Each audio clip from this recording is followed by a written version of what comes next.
तुलसी काइलिही सोरहु सिंगारवत हाथ चूड़ियत माथे पे विदियत पायो पाए जनिया कमर कर धनिया यो तुलसी ओढ़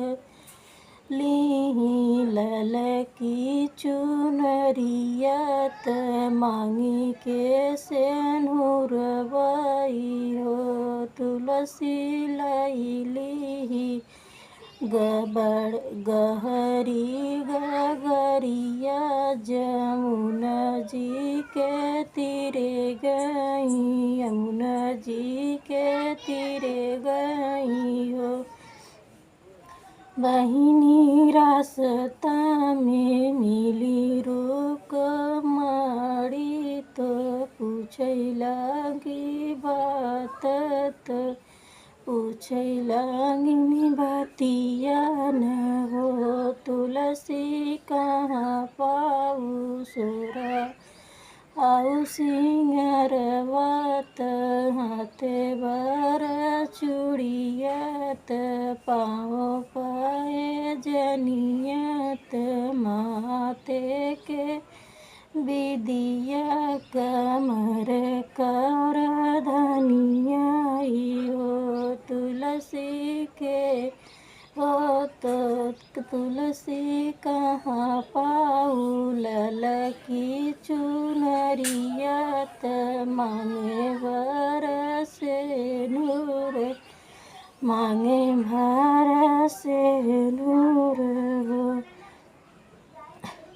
रुक्मणी काना जे देन सिंगारवत माथे के विदियत हाथे के कंगना तो पाँव अंगूरी के मीना तो पाँव पाए जनिया कमर कर धनी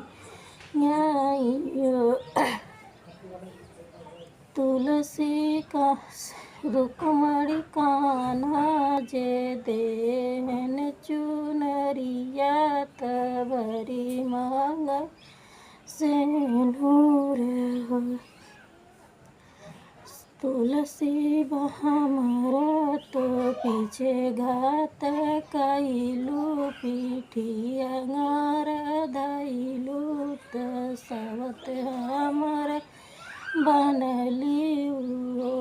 तुलसी तो काऊ चारी सरजू फेंकित जरिया सहित हो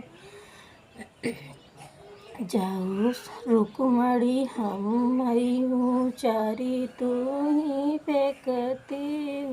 जरिया के बीच तो जरिया सहित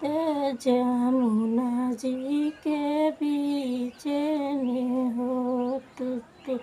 रुक्मणी बनी जाबई बाँसे के बाँसुरियत कान्हा बजाई हाय मधुर धुन सुनबियु भगवान सब सुनी हाय कान्हा संगे